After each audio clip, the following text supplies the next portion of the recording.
So I finally hit my streak. 100-day streak on Silencio with a 10,000 token reward. So I'm gonna claim our reward. I got my 10,000 tokens. So this now put me at rank 1726 in the Diamond League with a total of 43, almost 44,000 tokens. And if you want to join Silencio, use my username SJSO395. That'll get you a bonus when you sign up and a bonus for me when you sign up also.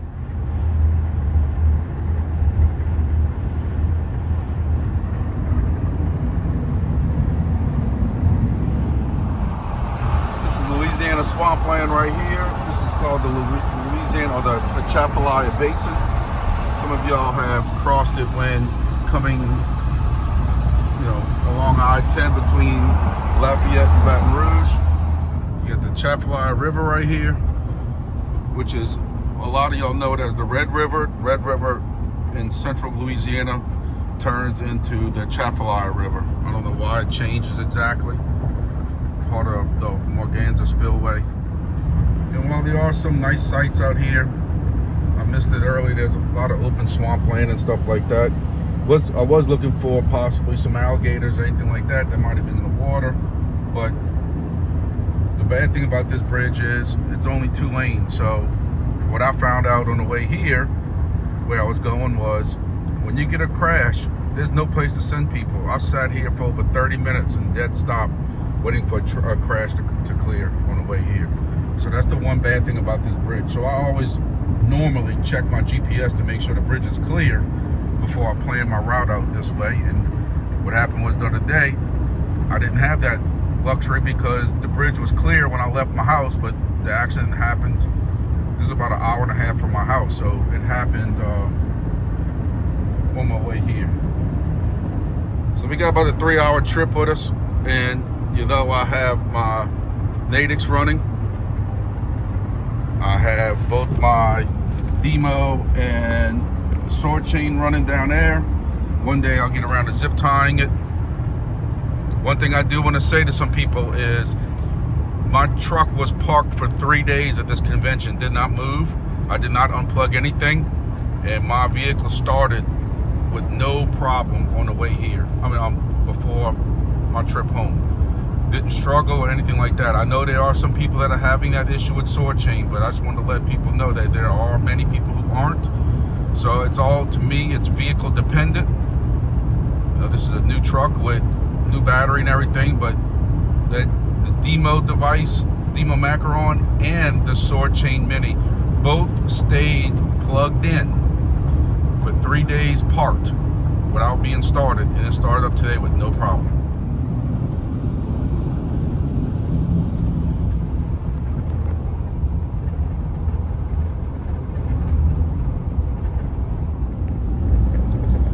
So one thing I wanted to hit on first was Wingbits. Y'all know I did a video even during this conference when I was done with classes at the end of the day, just because I was so excited about Wingbits making its, a very big, I won't say really first step, but I guess you can kind of say it's the first step towards a test net.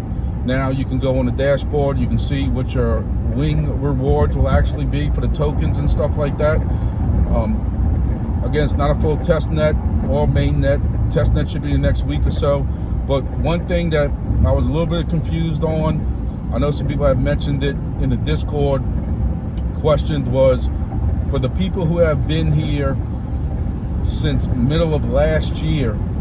One of the, I was with them back in like July of last year when there was not a lot of stations.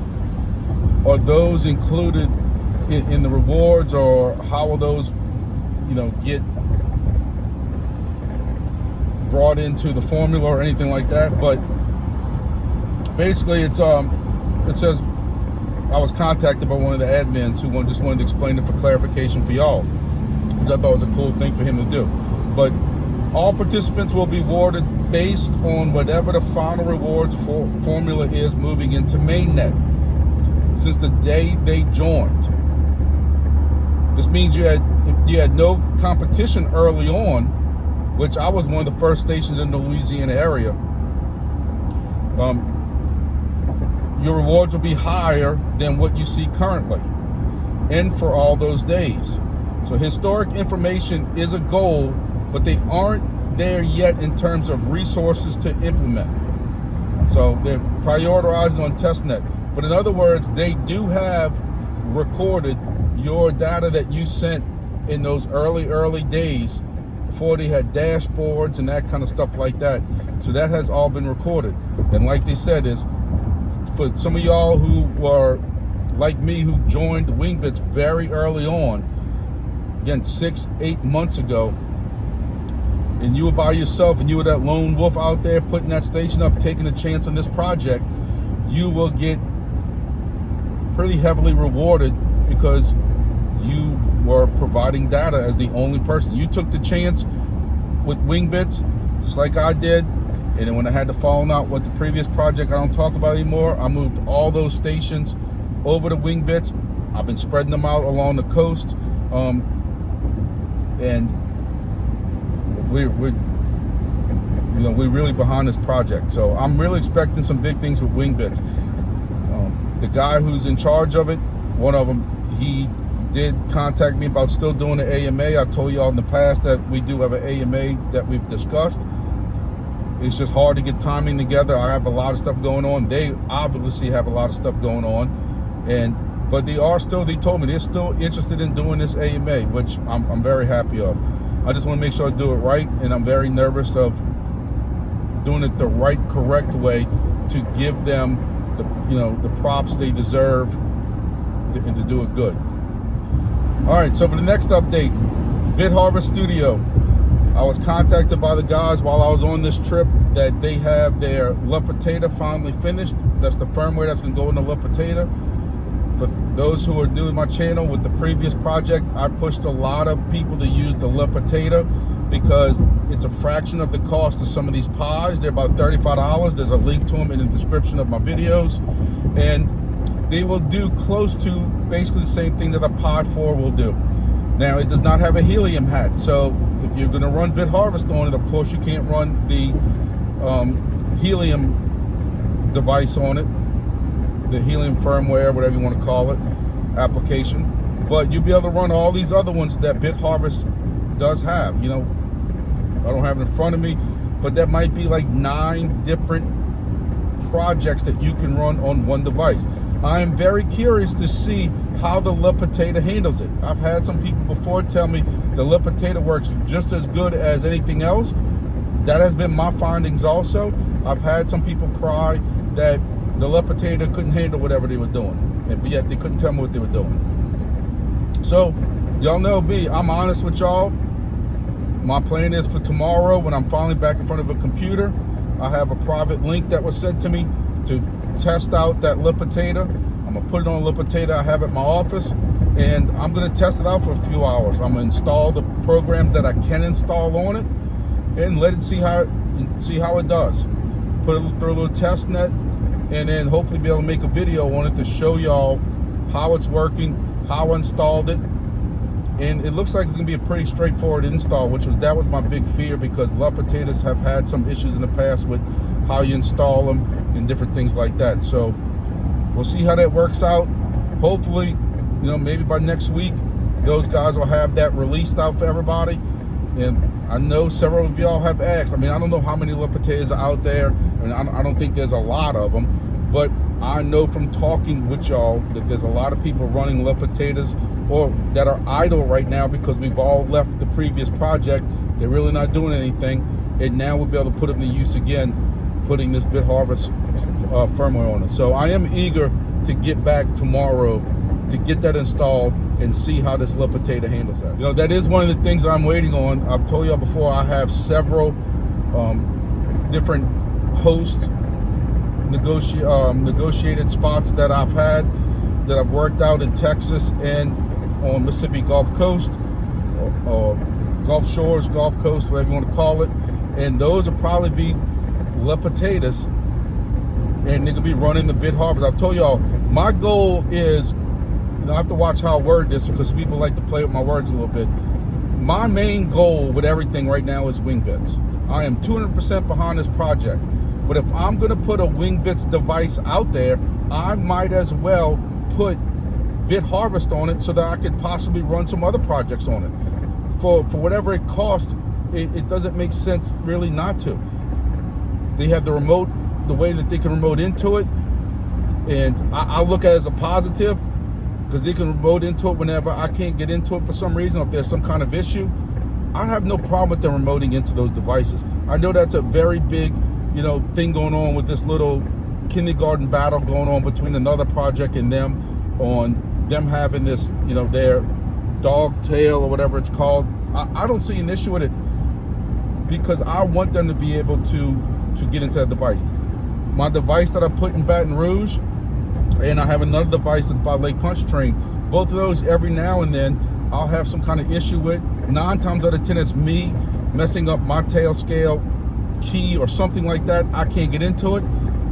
They can get into it and fix whatever the problem is. That's just me. Some people like to try to make issues where there's really no issues at. I'm gonna say, y'all know me, even though I'm trying to make this a positive channel now, you'll know I will throw shade, as the kids say, when I can throw shade. But people start trying to make an issue out of a non-issue. If you're gonna be out there and you're sharing, and you're running grass, and you're running, some of these other projects, ponds and honey gain, where you're doing all this bandwidth sharing, and then all of a sudden you're gonna be worried about if Bit Harvest can get into their own device. Come on, I've said over and over, and I'm sick of talking about it, because I do have people in Discord even today ask me still about this drama. The people who are with this project are going to automatically say Bit Harvest is wrong, and the people who are behind Bit Harvest are going to say the other one is being crybabies. Either way, we all just need to move on and just do what we're going to do, and screw all this other stuff. So another big update from Bit Harvest is there's a new project that is going to be added to your device. I don't even know how to pronounce it. I'm not familiar with the project, but looking at some of the reactions I'm seeing on the bottom, they have people who have been asking for it. It's called, is it AIOZ, I think? AIOZ. AIOZ is a blockchain empowers Web3 builders with a one-click integration of DApps, with support of popular smart contract languages across Ethereum and Cosmos networks. They have nodes and infra, and y'all can go to the Discord for Bit Harvest if y'all want to see more about it, or you can go to AIOZ.network. AIOZ.network, just to make sure I got it right, if y'all want to learn more about that project.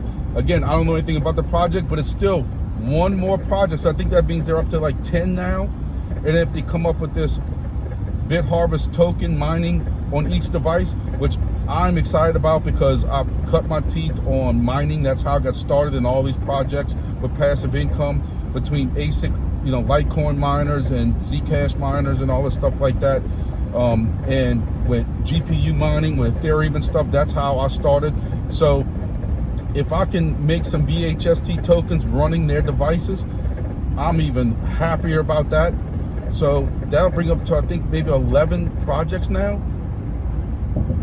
So you're getting 11 projects out of one device. So this AIOZ is a new project. There's no date just yet on when it's going to be released on your device as an update yet, because they want to squash some other bugs and stuff, but that announcement is in their announcement session of their Discord. Also, for those who are in the Wingbits Discord, I forgot to bring up earlier, Wingbits does have a poll going on about renaming their devices, and how you want them named and the nomenclature and stuff like that. So if you want to be involved in that poll, go to the poll and check that out. That's going to be in the Discord section. Quick update about WeatherXM. I'm seeing a update for those who maybe don't go to that Discord a lot. There was a update for the app for iOS and for Android that came out today or yesterday. So it should be an iOS version 1.16 or an Android version 3.10. But some release notes say that there's a redesigned forecast and is introducing a new forecast details screen. So if any of y'all use WeatherXM for your forecast, I don't. I just look at it, you know, to see what the weather is at my office. There is integrated low battery warnings in the device list and device details. And of course, numerous fixes and optimizations behind the scenes. The Android app says this is a staged rollout, which means only a percentage of users randomly selected will get the release.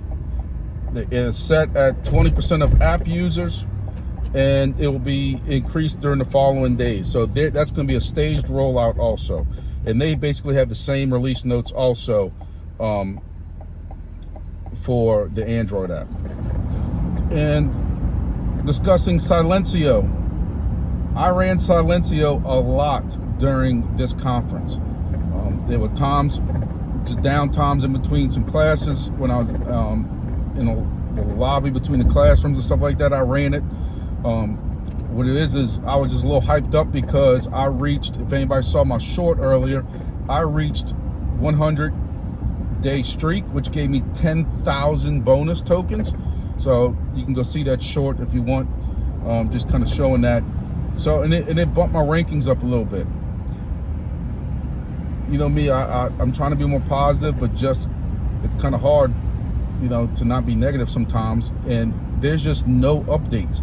You know, before I started recording this, I went through their Discord. There's no updates. You know, something about a contest, but that's it. You're not hearing anything about the project really. You know, maybe they're just working some behind the scenes stuff. You're hoping. Maybe they are just, you know, I don't know. I just wish there was more going on behind, you know, what the project's doing, customers or anything like that. You just don't really see it. I know I had a problem several times, and I reported on this about 2 or 3 Mondays ago when I do my Monday meetings, my Monday updates normally. But one thing I am noticing is when somebody texts you or calls you, and again, you don't know when those are coming in, but when you go back to the app has completely crashed back to, you call it home screen or title screen. I know it's an Xbox term, but because Call of Duty does it every now and then. I'm sure they'll fix it in the next update. That's what we keep telling ourselves. But I'm noticing more and more when I get a phone call or some other app notifies me of something I have to switch over. In the past, the most you would see was, you know, it would stop doing the weather the noise measurement, of course, and it would just say, hey, your microphone's being used by another app. I understand that. I had no issue with that. At least it stopped me. So if I was 28 minutes in, it would just stop me at the 28-minute mark, and then I could collect my tokens. What I'm noticing is a lot more that you're 28 minutes in, and then the app completely just crashes when you get a text or a phone call or another app notification. And when you open up the app for Silencio, it's like it's just starting over. You didn't get any credits for any of that 28 measurement you did. So I'm starting to see that more and more, and I'm hoping that it gets addressed. For the first time, and I've been running Silencio for probably 5-6 months now, I was able to check in the venues. The casino where this conference was actually a venue. So I was able to check in the venue and get 3 or 4 check-ins. Checking in with a venue is completely different. It only takes like a 10-second sample, 15-second sample, and then you just kind of answer some questions about it. So it was just cool just because I've never really did that before. All right, one of the last things I want to discuss, just so I don't make this video too crazy long, is Hivemapper. I'm sure some of y'all follow Swan Crypto, and he has a very good video if you want to take a look at that about what's going on with Hivemapper currently. For those who have followed my channel, know I have a Hivemapper B that has been on order for a while now. says it's shipping in the Q3 of this year. I'm hoping that's gonna be like July-ish, maybe August, I don't know. But one of the fears is how much rewards are going down. Now, before anybody says anything, we're not talking about the crypto price going down, because that is going down significantly. The problem is the actual rewards going down. So one of the issues you have is the fact that he showed a graph, and just in a couple of months, you've had where they went from like 30,000 cameras online to 130,000 cameras. Y'all know that sometimes I compare a lot of these DPIN projects and stuff to Helium, and sometimes it's not fair, I'll say that. But I am worried about the fact that, you know, they want as many cameras as they can get. They still have to map a lot of roads so that they can become a viable competition to Google mapping. And the fear is, while kind of like Helium, they want as many devices out there for these different IoT things, you know, that are going to be using them. They have to be able to provide a good network. They're not worried about what the miners are going to get, even though my argument is, without the miners, and if you're not paying them correctly, you don't have a network. I'm starting to worry about that with Hivemapper. Right now, I still have my device coming. You know, the only reason I have my device coming, again, y'all know I'm straight with y'all, is because I get, I don't want to lie to y'all, 2,000 or 4,000, whatever it is, free honey once I map a certain amount of miles when I get this device in. When I first ordered it, that was almost $600 worth of free honey. I would have been an idiot not to purchase it. I would have instantly ROI'd and been $150 in the profit. Where now, the problem is that this device, and well, I'm sorry, with the honey map, the honey token going down in price so much, I'm only getting like $300 and something. So now, looking at these videos, it's going to take me a month or two to ROI, and that's today. Rewards are still going down. There's different tiers now on devices depending on how you have it installed, you know, between tier 1, which is bad, tier 4, which is very good. So you have to watch how you have it installed, but that's another thing that they can knock you for. Some of my mileage is going to be the same roads going back and forth to work. Now, right now, some of those roads are not mapped, but once I map them, how many new unique roads am I going to get to cross over? So one thing, and I kind of like the fact that this is not just me saying it, because he kind of says the same thing, is, you know, would you get into this project now?